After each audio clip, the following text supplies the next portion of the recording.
আমরা ইতিমধ্যে ব্যালট পেপারগুলো পৌঁছে দিয়েছি, গণভোট এবং জাতীয় সংসদ নির্বাচনের ব্যালট। এই নির্বাচনে আমাদের 68 জন এক্সিকিউটিভ ম্যাজিস্ট্রেট দায়িত্ব পালন করবে। তারা ইতিমধ্যে মাঠে নেমেছে এবং আপনারা ইতিমধ্যে শুনলেন যে সেনাবাহিনী বিজিবির যে সদস্যরা আছে তাদের সঙ্গে আমাদের এক্সিকিউটিভ ম্যাজিস্ট্রেটরা থাকবে। আমাদের আজকে সকাল 11টা থেকে বিভিন্ন উপজেলায় আমাদের ভোট সেন্টারগুলোতে ব্যালট পেপার এবং অন্যান্য মালামাল যেগুলো আছে সেগুলো পৌঁছে দেওয়া শুরু হয়েছে এবং আশা করি 5টার মধ্যে সকল ভোট কেন্দ্রে এগুলো চলে যাবে।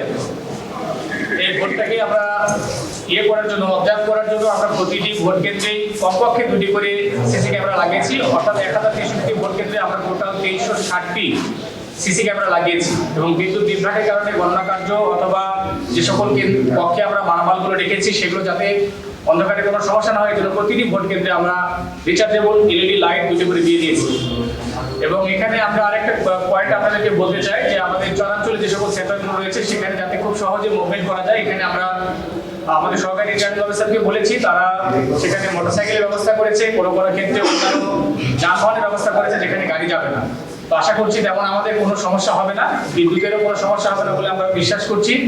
এবং আপনাদেরকে আশ্বস্ত করতে চাই যে আগামী 12 তারিখে যে ভোট শুরু হবে সকাল 7:30 থেকে 4:30 পর্যন্ত ভোট হবে। এই ভোটের পরেই আমরা সেন্টারে ভোট গণনা হবে এবং গণনার পরে আমরা রিটার্নিং অফিসার সহকারী রিটার্নিং অফিসারদেরকে নির্দেশনা দিয়েছি নির্বাচন কমিশনের সিদ্ধান্ত মোতাবেক সেখানেই ফলাফলগুলো ঘোষণা করা হবে কেন্দ্রে কেন্দ্রে।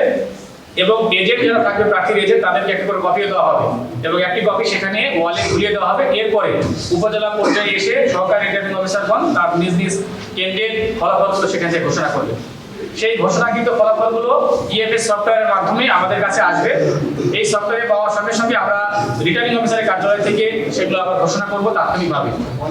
আপনারা জানেন এবারে জাতীয় সংসদ নির্বাচনের পাশাপাশি আমাদের পোস্টাল ব্যালটের ব্যবস্থা রয়েছে। সেখানে এবার আমাদের পোস্টাল ব্যালটের ভোটার সংখ্যা 40,121 জন। আমরা এই ব্যালটগুলো অলরেডি প্রায় 26,000-এর মতো ব্যালট আমরা ইতিমধ্যে পেয়ে গেছি।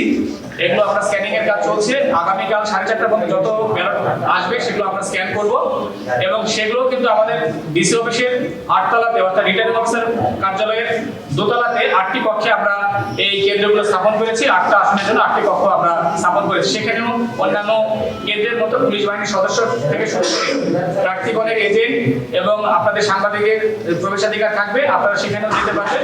4:30টার সময় যখন ভোট আমাদের স্ক্যান করা শেষ হয়ে যাবে তারপরে সেটাও কিন্তু গণনা শুরু হবে এবং সেগুলো গণনা করার জন্য আমরা প্রিজাইডিং অফিসার, সহকারী প্রিজাইডিং অফিসার এবং পোলিং অফিসার নিয়োগ করেছি।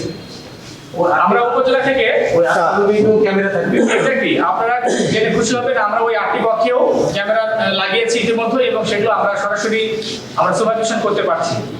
এবং আপনারা জেনে খুশি হবেন আমরা যখনই উপজেলা থেকে ফলাফলগুলো পাবো সেই ফলাফল এবং আমাদের পোস্টাল ব্যালটের যে ফলাফল সেই ফলাফল দুটি একত্রীকরণ করে আমরা তাৎক্ষণিকভাবে সেই দিনেই আমরা বেসরকারি যে ফলাফলগুলো সেটা আমরা ঘোষণা করব। আপনারা ইতিমধ্যে শুনেছেন যে এখানে আমাদের বিভিন্ন বাহিনীর ডেপ্লয়মেন্টের বিষয় শুনেছেন। এখানে টোটাল আমরা এই পর্যন্ত যা শুনেছি 18,896 জন বিভিন্ন বাহিনীর সদস্যগণ মোতায়েন হয়েছে। এর মধ্যে সেনাবাহিনীর সদস্য আছে প্রায় 2000, বিজিবি 380, র্যাব আছে 80 জন, ব্যাটালিয়ন আনসার আছে 192 জন এবং আনসার সদস্য আছে যেগুলো অঙ্গভূত আনসার সদস্য তারা হলো 13,819 জন। এছাড়া আমাদের পুলিশ বাহিনীর সদস্য কাজ করছে 2425 জন। ত্রয়োদশ জাতীয় সংসদ নির্বাচন, এই নির্বাচনের ব্যাপারে আমরা আমাদের সমস্ত প্রস্তুতি গ্রহণ করেছি। আমাদের এখানে বাহিনীর সব বাহিনীর এবং উপস্থিত আছেন। আমরা আপনাদের মাধ্যমে টাঙ্গাইল 5 সহ টাঙ্গাইলে যে 8টি আসন আছে এই 8টি আসনের যারা ভোটার আছে তাদেরকে আমরা এই বলে আশ্বস্ত করতে চাই যে আগামীকালকে তারা যেন নির্দ্বিধায় নির্ভয়ে একটা উৎসবমুখর পরিবেশে ওনারা যেন কেন্দ্রে আসেন, তাদের ভোটাধিকার প্রয়োগ করেন। ভোটারদের নিরাপত্তা, ভোট কেন্দ্রের নিরাপত্তা, ব্যালট বক্সের নিরাপত্তা এবং একটা সুষ্ঠু ভোট শেষ করার জন্য যা যা করার দরকার অসামরিক প্রশাসনের সাথে সমন্বয় করে আমরা আইন শৃঙ্খলা বাহিনীর সদস্যগণ আমরা সমস্ত প্রস্তুতি গ্রহণ করেছি। কোথাও কোনো ধরনের গোলযোগের আশঙ্কা আমাদের কাছে নাই।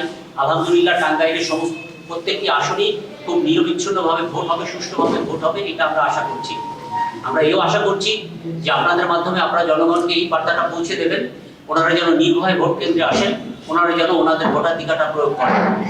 আপনারা যদি পরবর্তীতে আপনারা এরকম দেখেন কোথাও কোনো ধরনের গোলযোগ সৃষ্টি হয় বা কোনো ধরনের কোনো অনাকাঙ্ক্ষিত পরিস্থিতির সৃষ্টি হয়, আপনারা সেটা আমাদেরকে জানাবেন। আমাদের টাঙ্গাইলের সকল 5 আসন সহ 8টা আসনকে আমরা ছোট ছোট গ্রুপে বিভক্ত করে ফেলেছি। আমরা কোথাও স্ট্যাটিক অবস্থায় থাকবো না।